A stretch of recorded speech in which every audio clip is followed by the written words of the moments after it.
When most people think about their childhood, they have happy memories of their pets, or trips they went on, or books, films, shows, or games they grew up with. They always think that their current life is dull or bland in comparison.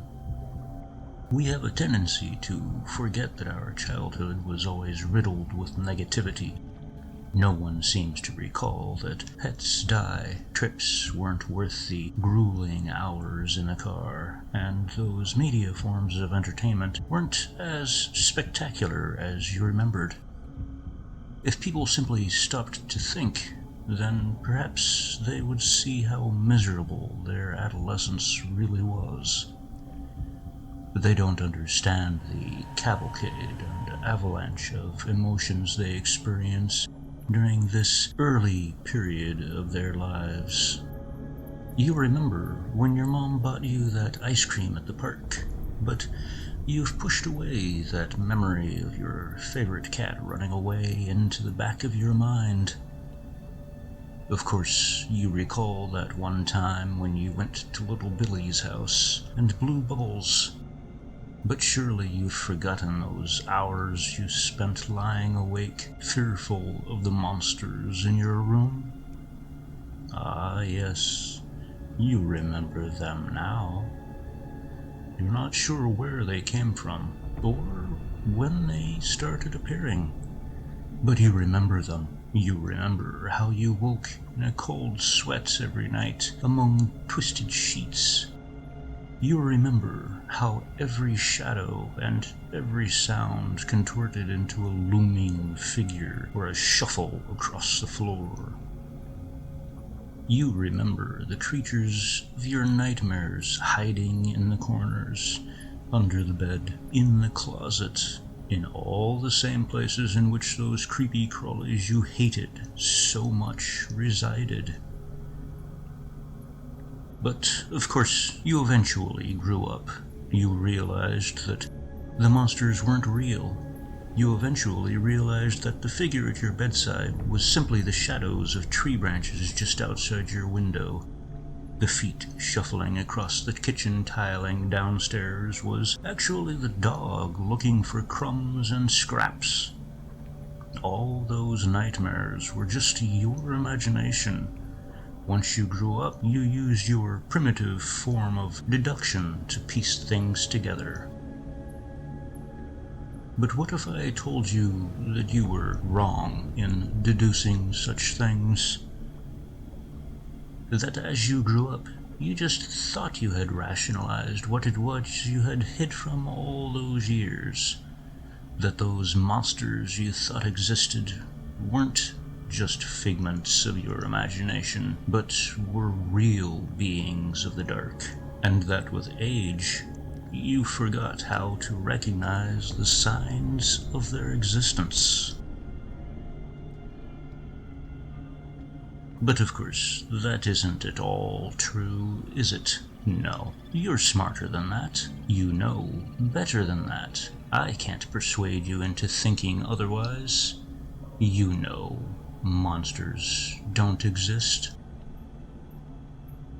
No, not the ones you're thinking of, anyways. I suppose I should explain myself. There's no way I could convince you of such novelties before explaining myself. I grew up just like you, just as any normal kid had at the time. I lived in a tiny room in the house my parents owned. I attended the local school. I had a few friends I played with, and I liked the same toys and cartoons as pretty much everyone else. The only difference was that while all the other kids lived in houses along the main roads, mine was closer to the edge of town. This area I lived in was on the very edge of a forest. I didn't mind much. Despite the fact that my mother had forbidden me to go inside, I went in often enough. It was fun to climb the trees and poke at the many bugs in there. It was a fun place to go when I didn't want to do my chores. It wasn't until a few years later that I was able to piece together the history of this forested area. After researching quite a bit, I discovered that there used to be a clearing deep in the woods. This was used far in the past as a parking ground of sorts for gypsy carriages and caravans. Those gypsies would reside in that clearing when they traveled through this town and would stay there for weeks, months even, before they moved on to the next location. They used the term gypsy rather loosely on record, as I don't think that's exactly what they were. They didn't pick pockets, and they didn't try to act as beggars. Aside from perhaps their arrival and departure, the townsfolk barely even knew they existed. I can tell what you are thinking. Shortly after they left, some weird stuff happened. Things went missing, people died, and the town itself became some kind of freaky ghost town that everyone still lived in because, well, campfire logic, right? Well, you'd be wrong. You know what changed? Absolutely nothing. Not a single solitary thing was different when those gypsies hightailed it out of town. So one day in the late summer, I decided to trek into the woods. My mother had dumped me into the sandbox and informed me that I would have to make my bed later in the afternoon. She had few parental skills and hadn't yet grasped the concept of the backyard being unsafe for a child of my age without supervision. After she left, I dropped my little toys and made my way to the back of the yard where the path was. I don't know if you could consider it a path, but that's what I called it at that time. It was a narrow spot where, although the trees parted to open the woods up, a few shrubs had been placed to block the entrance. An adult would be too tall to see a way through, due to how tightly they were placed. But I was still a kid. I was able to see the small gap between the bushes. It was just low enough to be disguised by the tilt of the ground, and I was just small enough to squeeze under.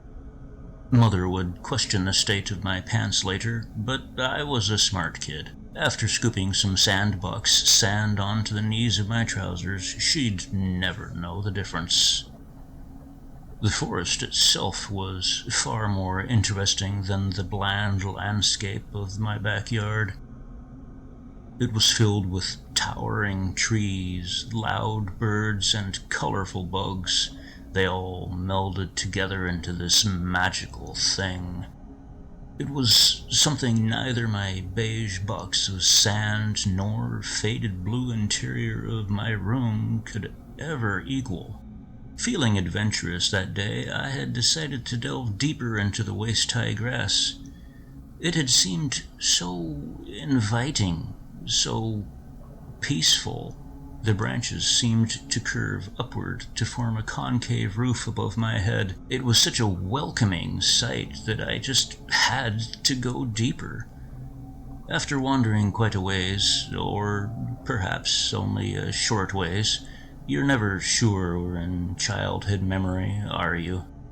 I came across a large clearing. The trees overhead dispersed, and the grass thinned to knee height. I had never made it this far before, and I took some time to take in the atmosphere. That was when I noticed the clearing wasn't entirely empty. In the right-hand corner of the field lay a carriage. The bright pink, yellow, and blue paints had long since faded away and given way to a rather cheap wooden frame. The windows were dusty and no longer opaque, though there wasn't a single crack.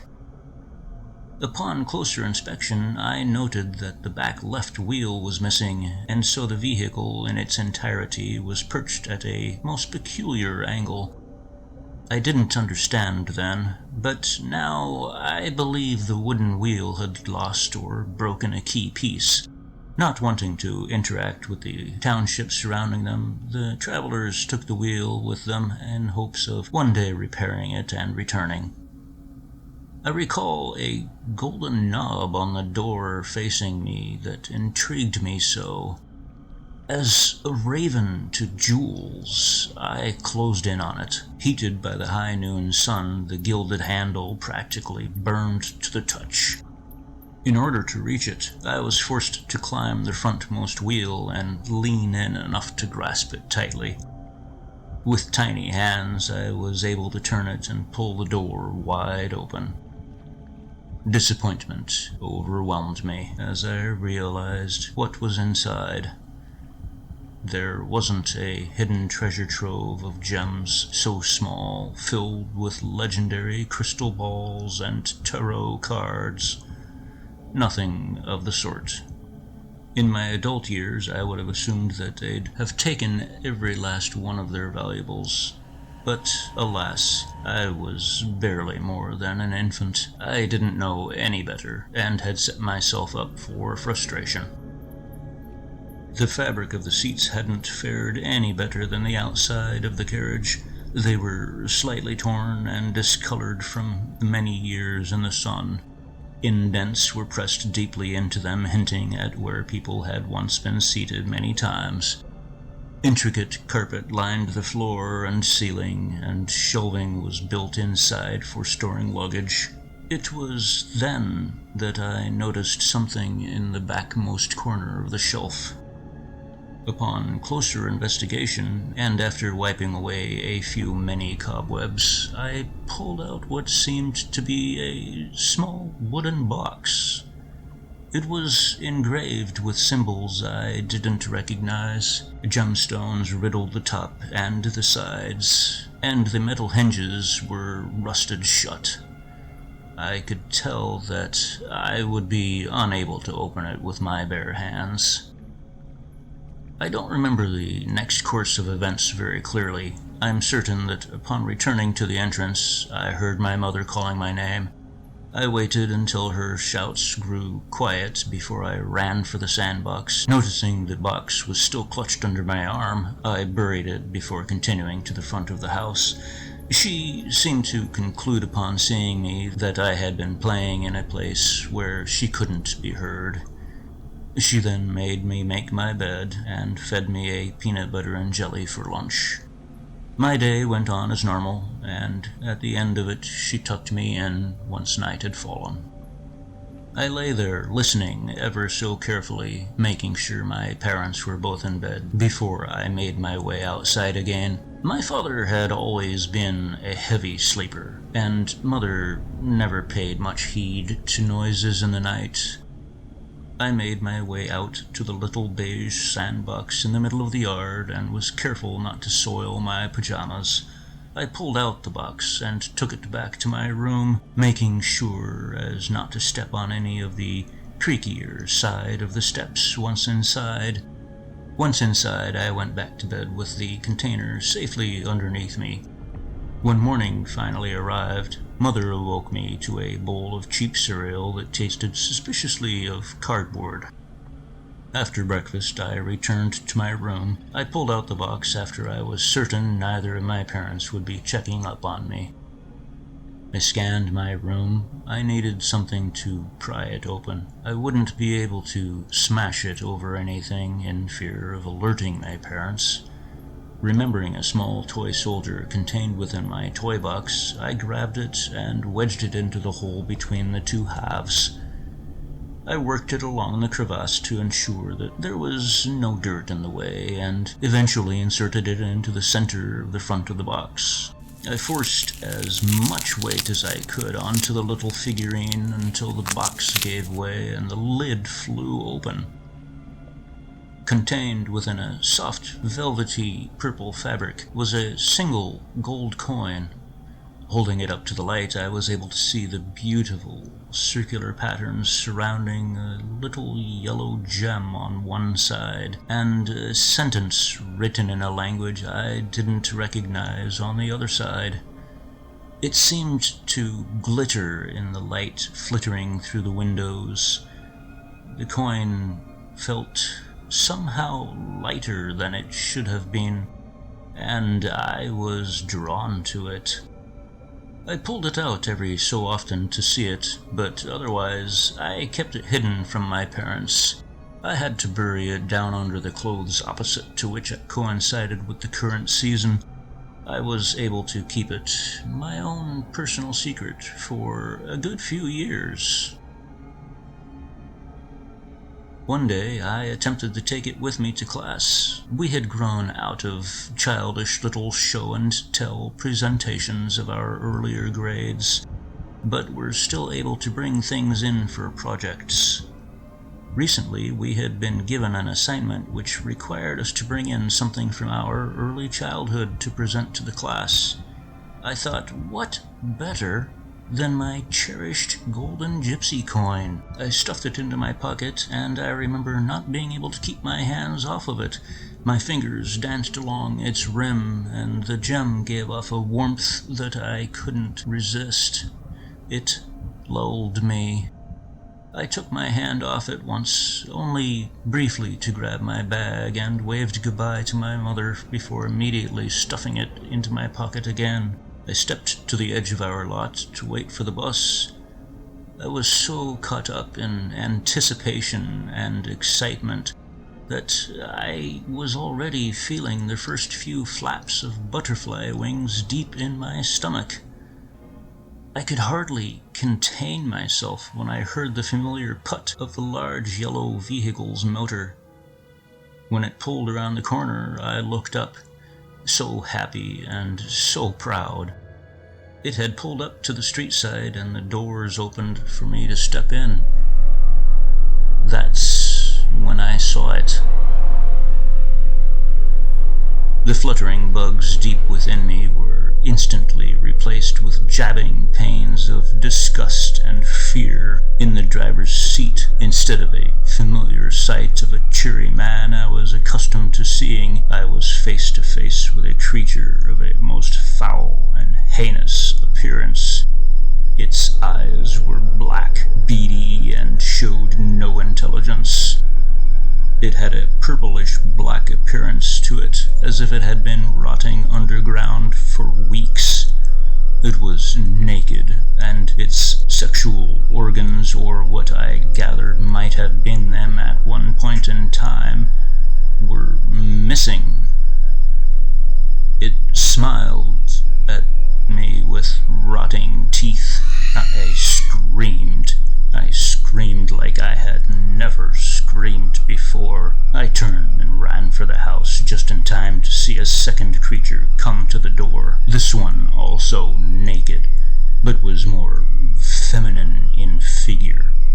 Its sockets were empty and black. Soulless holes took their place. Its overall form was thin, bony, and appeared weak. What was likely once a free-flowing fluid was now crusted on the insides of its thighs. It opened its mouth and produced a low gargle as it spat. I don't remember, but from what I can gather, I then turned to run and smashed my head into the door of the bus. My vision blurred, then grayed, then blackened. I awoke in a hospital bed. Powder blue robes had replaced my school clothes, and tubes and needles poked out of every cavity. Mother was seated next to me. She explained that the doctors wanted to do a few tests to make sure I was okay. I know now that they were really testing me for mental illness. I would have thought they were smarter than that. Once I was confirmed to have been physically and mentally healthy, aside from the 3 stitches across my forehead, my clothes were returned to me. It was good to get out of that smock. But it was so much better to have that coin back. I felt its weight in my pocket, so light and warm. After a lot of fighting and screaming, I was finally able to figure out what had happened. It took me all these years to piece it together, but I finally have it. Those doctors, after seeing me point at them and howl in fear, diagnosed me with what must have been a severe and incurable case of dementia or schizophrenia, or whatever disease of the week they felt like dishing out. They have me locked up here because of it, but I know the truth. This coin was a gift. It was given to me by some higher deity, and has granted me the power to see people for what they are. That bus driver was a gluttonous pig that thought only of his member. My mother, dearest mother, had passed herself from man to man so many times that she had lost her own identity. These are the monsters that hid from you in your sleep. That neighbor down the street from you, the one that waters her flowers every morning, she's one of them. So is that man who taught math down at the school a few years ago. Oh, and we couldn't possibly forget your dearest and closest of friends, could we? I know all, and I see all. Even you're not free from the eyes of the coin, the eyes of God. Now, my own eyes. I know all about your sin, all about your little secrets, all those things you took when you were little, all those lies you said in